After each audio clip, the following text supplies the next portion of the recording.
So, willkommen zurück bei A Hand in the Darkness.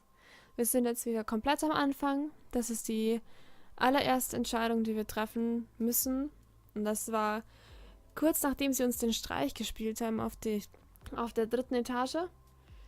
Und da könnten wir, das letzte Mal, wo wir es gespielt haben, haben wir uns dafür entschieden, nachdem wir schon so weit zurückhängen mit unserem Lernen, dass wir mit ihnen allen zusammen anfangen zu üben, dass wir das alles aufholen. Und jetzt, da wir auch die anderen Enden noch finden wollen, wählen wir einfach I would like a bit of time for myself. I was starting to feel a bit uneasy with Monty glued to me the whole time, so I told him I would prefer to have some time for myself. Monty didn't hide his disappointment. Automatically, I felt my stomach glance with guilt. But what could I do? Everything was new to me, the building, the people, living far from home. Monty was really nice, but I felt a bit overwhelmed, and a leisurely walk on my own would do wonders to my confidence. It will be just a walk. I would like to wander around a bit on my own. Do you mind? Monty seemed relieved at my words and smiled again. As long as you're sure you're not going to get lost. Haha, I will have to risk that. Okay then, see you at dinner. I waved goodbye to him and went back to our bedrooms to leave my books. Then I turned to the stairs and started exploring the building. I found the gym, the one Monty showed me the previous day, the library and the teacher's lodgings. I kept going downstairs, following different corridors and then again upstairs at the other side of the wing of the building. The place was so huge. It was full of dark corners and hidden nooks that I was sure I would never know everything in it. So different from my old school where I could walk with my eyes shut without being afraid of bumping against anything, so familiar I was with it. After a while I was starting to feel tired of wandering aimlessly and also a bit homesick. Perhaps it would have been better to walk by the garden instead of the building. But it was definitely better to roam by the school where the other students were also coming and going through the corridors like just then. After the previous evening's experience, I wasn't looking forward to exploring any empty or dark corridor. Despite that, I ended up finding myself completely disoriented and without anybody to ask for directions. I sighed, defeated. At least I was in the right wing, wasn't I? The bedrooms should be nearby. Suddenly, a jiggle startled me. A girly jiggle. Weren't visitors forbidden inside the school? The housemasters had said so. Instinctively, instead of facing the girl, I hid inside the nook of a window behind a curtain. Outside it was already dark. The female voice approached my position, and I could make out what she was saying. Don't tell me you're glad I have come. I missed you during the summer. Tell me you missed me. Terribly. Being at my parents is always so boring. I wish you had been there to elevate my boredom. Damien? What was Damien doing with the girl inside the school? That's not what I want to hear. Oh, don't pout. That's not cute. What about that welcome present you wanted me to give me? The girl jiggled again. They were barely some feet from me. I carefully dared to peek out from behind the curtain. I didn't know why, but I had the hunch that Damien would be mad at me if he found me there, eavesdropping. After all, he had sneaked the girl inside the school. If any teachers found out, he could be exposed. Sorry, die Katze von meiner Schwester schaut gerade zum Fenster rein. Das ist gerade sehr verwirrend. What I saw made me freeze on the spot, too shocked even to hide again behind the curtain. The girl was on her knees in front of Damien, and she had opened his dress as fly, was caressing Damien's member with her slender fingers. What? I couldn't believe my eyes. They were doing that, and they were in the corridor, a plain view of whoever could come by chance. Was Damien crazy? Ui, nächste Entscheidung. Okay. Ja, muss ja nicht erklären, was sie da auf ihren Knien jetzt vor Damien tut. Ich glaube, das weiß jeder.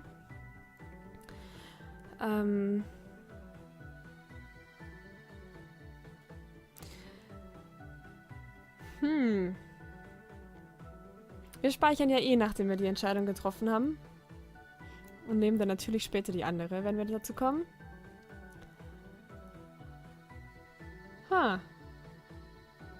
Ich würde jetzt einfach allein aus Spaß sagen, hide again quickly. Jetzt noch kurz speichern. Oblivious to me, the girl kept stroking Damien's growing erection. I couldn't help but notice it was much bigger than my member, long and gritty. That the girl was now lapping and curling her tongue around. Oh god. I was horrified, but at the same time I couldn't take my eyes off them.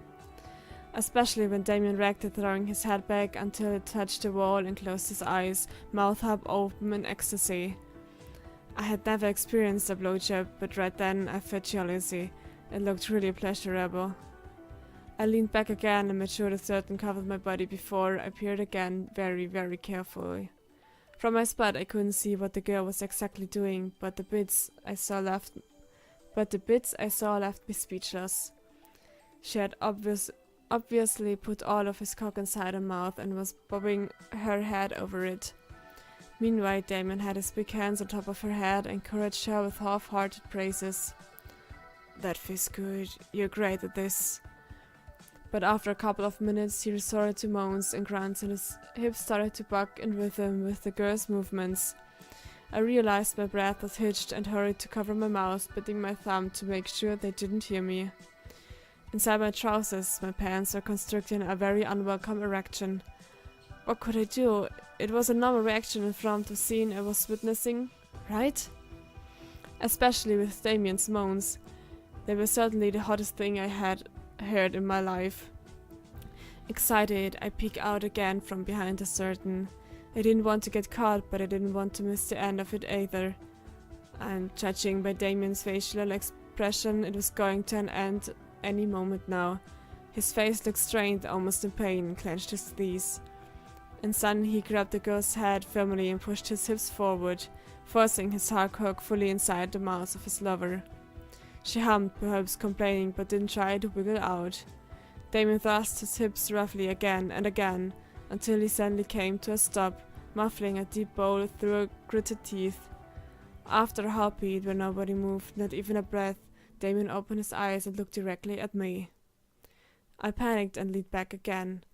Oh my lord, what was I going to tell him? What excuse could I give? I just happened to pass by and sat down here for rest for a while? Yes, sure, very convincing. Hey, how about we go somewhere with more privacy? The girl, finally free from Damien's hands on her head, moved aside and caught a bit, wiping her mouth and chin. Damien helped her to her feet and started walking, pulling the girl with him to the end of the corridor. Then he looked back and his eyes met mine again, while a naughty smirk spread slowly across his face. Unless you would like to watch? I shook my head, aghast, and as soon as they disappeared upstairs, I ran from my hiding spot in the opposite direction. It took me a lot of time to find my bedroom, but I finally located it. The good part was that obviously all my excitement has disappeared by then, and I couldn't follow Monty and Rick to the dining hall without seeming too odd. We sat at what I now called on my mind our table. I wonder where the hell Damien is hiding today. I blushed furiously and fixed my eyes on the bread in front of me. Well, doesn't matter. After all, it's usual for him to disappear for hours, and you better not ask him where he has been. What do you mean? Monty sighed and Rick and he shared a point look. Rick pushed his glass up his nose and glanced to the opposite wall, apparently embarrassed. I don't know if I should tell you, but well, you're better aware of. You're better warned, aren't you? Warned about what? Damien orders breaking rules, so he's usually doing something that goes against the school norms. Right now, he's probably playing dice or poker and betting money on it. What? Really? Rick nodded. And there is the possibility that some of the teachers are on his poker game. I couldn't say a word, too shocked to form coherent thoughts. And just then, right when the food plates were starting to be served, Damien appeared and sat in front of me. He reeked of cigarettes and alcohol and looked me over with a smirk. I'm glad you found your way to the dorms. You were rather lost before. I brushed to the tip of my ears, my cheeks suddenly as hot as embers. Huh?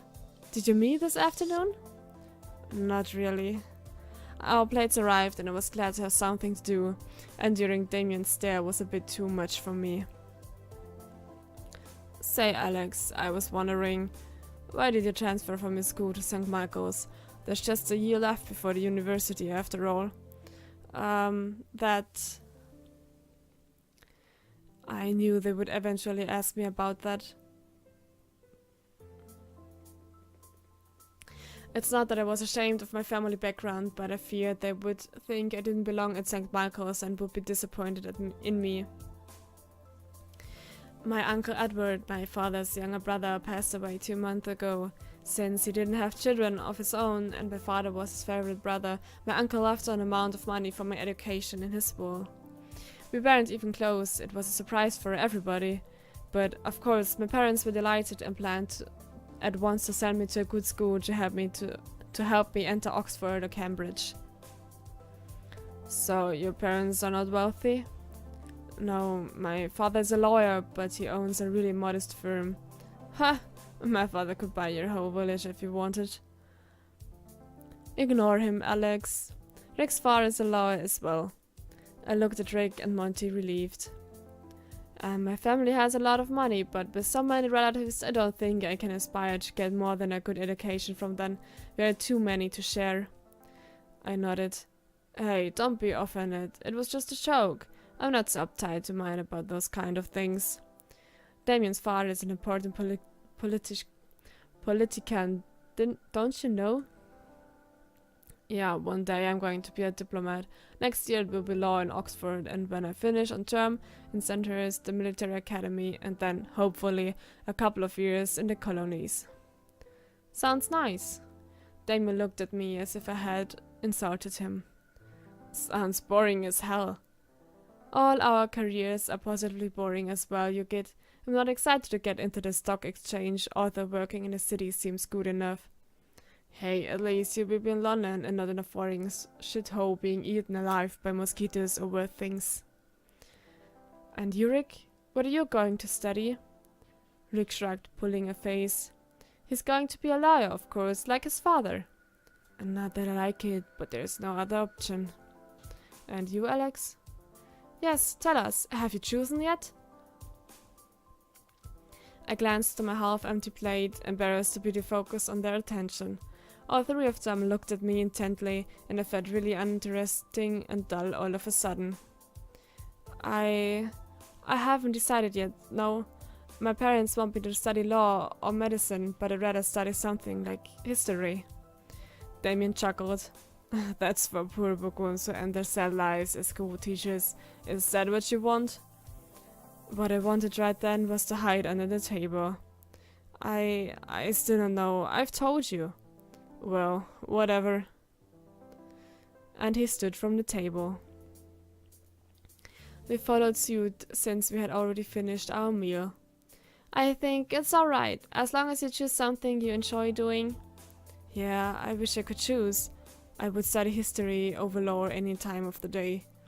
I felt slightly better. I was surprised that even in that stern environment I had found mates who would support me, no matter how wealthy my family was or my future choices. When we were walking out the dining hall, a guy from my class stopped me. Hey, you're the new one, right? They've told me to tell you there's a parcel for you, so you must go see Wilson right now and get it. A parcel? Thank you. You're getting a parcel from home already? I bet it's food. A house-made cake. Nah, annoying my mother. It must be more winter clothes. I will go to the hall to pick it up. Do you want me to go with you? Oh, thank you. No need for that. Okay, but think of me if it's a cake, will you? I grinned and waved goodbye to Monty and Rick. Damien had already scurried away. I could more or less remember how to get from the dining hall to the housemaster's office. I was a bit worried because the corridors were completely empty by then. Everybody seemed to leave for the study rooms or the bedrooms after dinner, and I definitely didn't want to get lost. I took the main stairs, glad to remember where they were. The steps were high and the stairs were long and made of curves, so one had to mind their steps while climbing down. Suddenly, I felt a push on my back, as if I had bumped with another student. Was I so focused on the stairs that I hadn't noticed whoever was also going down? I lost my footing and the ground was level with my face in a snap. I tried to regain my balance, reaching for the railing, but had no success. Starting to panic, I saw how the railing slipped from my fingertips and I kept falling down the stairs. I tried again to reach anything that could stop my fall, but my body kept spinning down the stairs. I was too shocked and frightened to feel any pain, but my head and limbs kept bumping against the hard planes and angles of the stone stairs. Then I bumped against something, sort of a change, and I stopped tumbling. Disoriented, I felt two arms around me, and I realized I was laying on the floor in the middle of the endless stairs, half on top of another student. You have a knack for getting lost, don't you? Damien? When I could focus my sight, I saw Damien's face barely inches from mine, and I noticed that I had run over him. His hands were holding me to avoid falling down again. Embarrassed, I tried to move from my position on top of him. I am so sorry. Damien laughed, amused. I wouldn't mind, had I not a bloody step digging against my back. I got up and helped him to his feet. Are you alright? It's me who should ask. You look all battered. Yes, thank you for stopping my fall. The two of us looked stairs down. There was still a flight of stairs until the ground floor. I looked upstairs and I saw I had fallen 2 flights. No wonder everything hurt. As soon as my left foot touched the ground, the pain traveled up my leg until it reached my spine. Damien threw me a concerned look. Can you move that foot? Is it the ankle? I think it might be sprained. Let's hope it's not broken. You could have broken some bones with that fall, you know. Or more than some bones. You're really lucky. I hadn't thought about it, but when he said it, yes, I was lucky to have just a sprained ankle. Damien helped me reach the feet of the stairs, and then we headed to the housemaster's office in the hall. Wilson was horrified to see me being half carried by Damien. What happened, boy? It's just the second day here. Damn it. I know, I'm sorry, I bumped against someone at the main stairs and fell down. You bumped against someone? Who was it? I shrugged. I couldn't see. He could have gone downstairs with you to help, couldn't he? Yeah, that would be a sensible thing to do in this situation. You're supposed to be a gentleman. Perhaps he didn't notice, I don't know, or he was frightened. I felt embarrassed enough and I wanted to drop the subject. I sat down at the housemaster's office and Wilson put me an anti-inflammatory cream and bandaged my ankle. Damien stood by my side to help me to go back to our dorm afterwards. Now that I think of it, in fact, I was coming here to pick up my parcel. Wilson threw me an odd look. What parcel? We haven't received anything yet. But a guy from my classroom told me you had a parcel from me. Damien frowned. Well, I can assure you there isn't any parcel. You can look around here, if you want. See? Alright, maybe they heard it wrong. I didn't know what to think, honestly. We found Monty and Rick at the door of our shared bedroom. Monty opened his eyes wide as saucers when he saw me limping towards them, holding myself on Damien's shoulder. What the hell? What happened? And the parcel? Well, it turns out that there was a mistake and there wasn't any parcel, and on top of that, I fell on the stairs. How could you fall down? Did you slip? Damien helped me sit down on my bed. He says another boy bumped against him and made him fall, but he didn't see who he was. What? What the hell were they thinking? You could have broken your neck, you know? The steps on the main stairs are very high. I know. I was lucky, it's just a sprained ankle. Has Wilson called the doctor? There's no need. I can move my ankle so it's not broken. See? I moved my ankle in carefully slow circles to show them. It hurt, but it wasn't as painful as before. As long as I don't put all my weight on my left foot, it will be okay. If you say so. We're going to the bathroom. Do you want me to help you? I hadn't thought of that. How embarrassing. But after that endless day, I really need a bath, so I would have to swallow my pride and let them help me. Damien took the things he needed for his bath and left while I was still hesitating. Come on, Alex. Grab your pajamas and towels and stuff. I bet there's already a mile-long queue for the bathroom. In the end, Drink went ahead to queue for 3 of us while Monty helped me to pick up things I needed for the bathroom. Some of the other boys had pity on me and left us jump ahead in the queue, but we still had to wait to the corridor for half an hour. When it was almost my turn, I suddenly heard someone bickering loudly and I recognized Damien's voice at once. I turned the corner and there, in front of 2 open bedrooms, Damien was grabbing the front of the shirt of the classmates who told me to go to the housemaster's earlier. Damien was scary. He was smirking and showing his teeth threateningly mere inches from the other boy's face, and he was almost lifting the guy from the ground. Did you think it would be funny playing a prank on the new kid, huh? I'm telling you, one of the servants told me to pass him the word. I don't know anything about the prank. As if, tell whoever is behind that and the kid is in my bedroom, so I'm the only one who has the right to play pranks on him if I wish. Besides, what would a Gabe done if I had ended up seriously injured, huh? The poor guy was starting to stop by then. I stepped forward, jumping on my good foot to stop that nonsense. Damien, stop it already, come on! Damien looked at me through squinted eyes and then gave a last waggle to the guy. Will you remember then? Do I have your word? The kid is mine, so leave him alone. He let go of the boy and ran to his bedroom, screaming. All the people around, mostly my classmates, started to stare at me with curiosity. Embarrassed, I approached Damien. That was unnecessary. Do you really think it was a prank? Damien shrugged and started walking and gave me his bag. There's always the possibility. I jumped behind him, annoyed. Well, you could have just told me and I would have talked with that guy. Sure. We arrived to where Rick and Monty were waiting for me, watching the whole scene with surprise. I stopped by them, but Damien kept on walking. And don't refer me as kid again. We are the same age. Damien chuckled and turned to look at me. You're just a little bird, barely leaving the nest. And turning around again, he reached the stairs and left. The week went by really slowly, and I spent almost all my spare time trying to catch up on the daily homework, but I was still worrying behind in some subjects. There were already essays to be written, upcoming midterm exams, and group projects.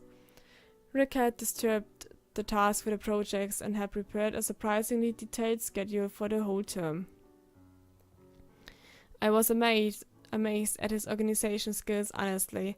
I had never met someone so clever and with such a tidy mind in my whole life. But I hadn't had any spare time to ask him to help me with the subjects I was more behind on, and I was a bit ashamed of asking anyway. I didn't want to bother him. The good news was that by the end of the week my ankle was much better and I could already walk without help. That is, limping, of course. It had been really embarrassing to have Monty accompanying me to the classroom, the dining hall, and everywhere for the whole week, and also helping me to dress and undress in the morning and evenings. I had drawn the line at helping me in the bath. However helpful he was, I closed myself in the bathroom every time and didn't allow him to help. So I was glad I didn't have to rely on him anymore, no matter how happy he was to help me. Sunday arrived, and with my first free day in St. Michael's. Oh, I don't want to spend the day at my cousin's Gary's. I chuckled. Monty had been complaining since we woke up. Do they live near here? Half an hour by a car. My parents are picking me up in 10 minutes and will bring me back in the evening. I'd rather spend the Sunday here with you. Well, my ankles were better and I'm sure you will have fun with your family. I would be glad to go out from this building too, but my village is a good 3 hours train ride from here. Monty sighed. Rick and Damien were staying in the school as well, so I supposed he felt a little left aside. What are you doing today? I don't know, I should study, and also I promised to write home. I shrugged, still undecided. Okay, then, see you at dinner time. Die Entscheidung haben wir schon mal getroffen, ne? Es ist auch jetzt gerade vieles gleich. Es hat sich bisher nur die eine Szene geändert, wo wir eben Damien auf dem Flur erwischt haben mit seiner Freundin. Ich glaube, letztes Mal sind wir zum Study Room gegangen. Ich bin mir gerade nicht mehr sicher. Ich hoffe, wir erwischen nicht wieder ein selbes Ende. Das wäre lustig. Ich würde sagen, go for a walk in the gardens. Ja, weil ich glaube, wir sind letztes Mal wirklich in den Study Room gegangen. Wenn nicht, tut's mir leid. I started the day writing a letter from my parents, playing down the stairs for, of course. But after that task was done, I found myself staring out the window. The morning was sunny and the garden looked beautiful and alluring. So I decided my books could wait until the afternoon. I went for a walk outside. The garden was actually just the entrance of the school, quaint but not very large, but in the rear grounds of the school there was the woods. I decided to head to the place. I followed the dirt path between the trees. The air was quiet and the trees had a nice range of chord tones. A week ago it was still summer, but autumn was starting to show everywhere. I walked along the path until my ankles started to bother me, and then I entered the foliage and sat under a tree. The silence was relaxing. I was glad to have decided to go out. I had been so busy and stressed by the lessons and the novelties in my life that I hadn't noticed that I had been shut inside for walls almost the whole week.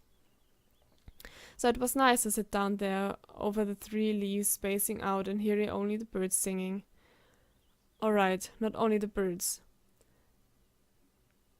I sighed as soon as I heard some voices at the other side of a dense group of trees. Of course, it was impossible that I was the only one who had thought of coming here.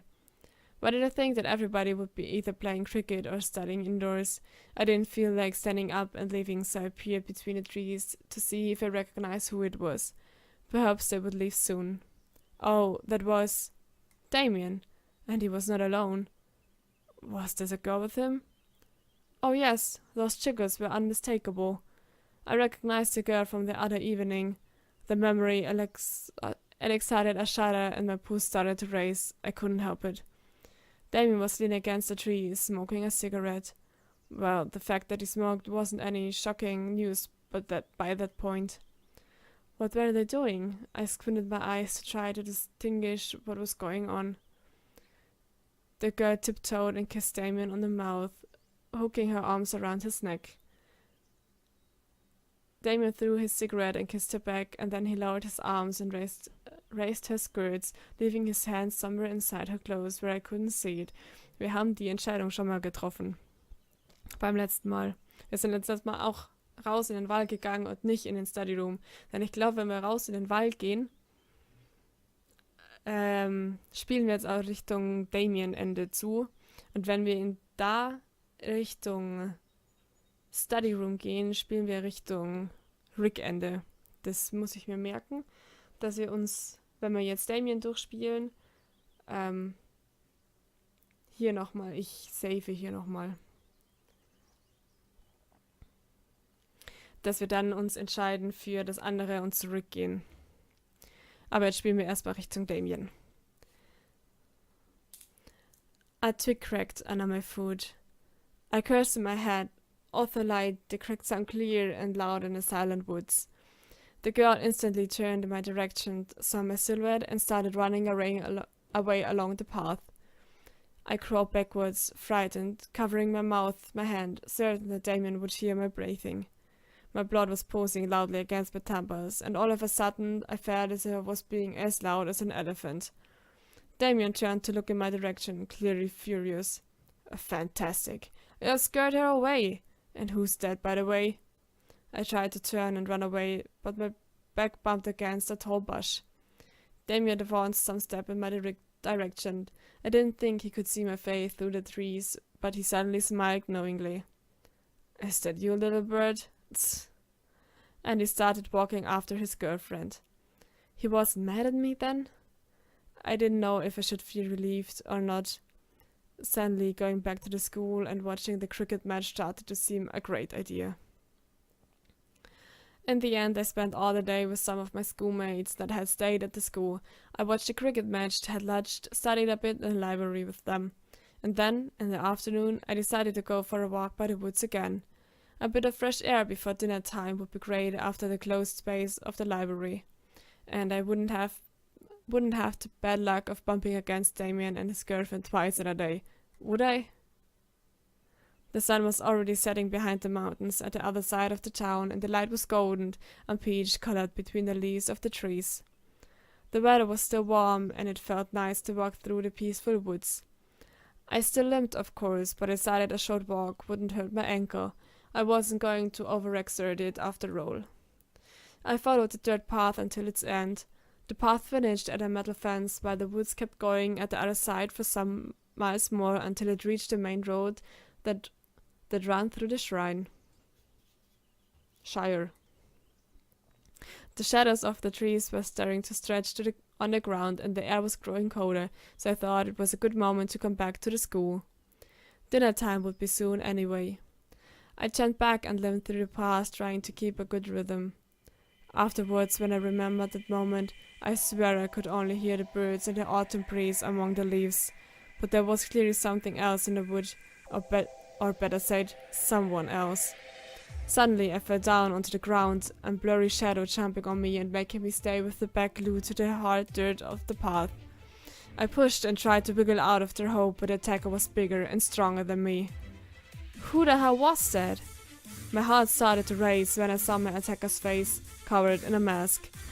It was one of those vanity masks that some people used in the masquerade balls, dark brown with short feathered feathers on one side.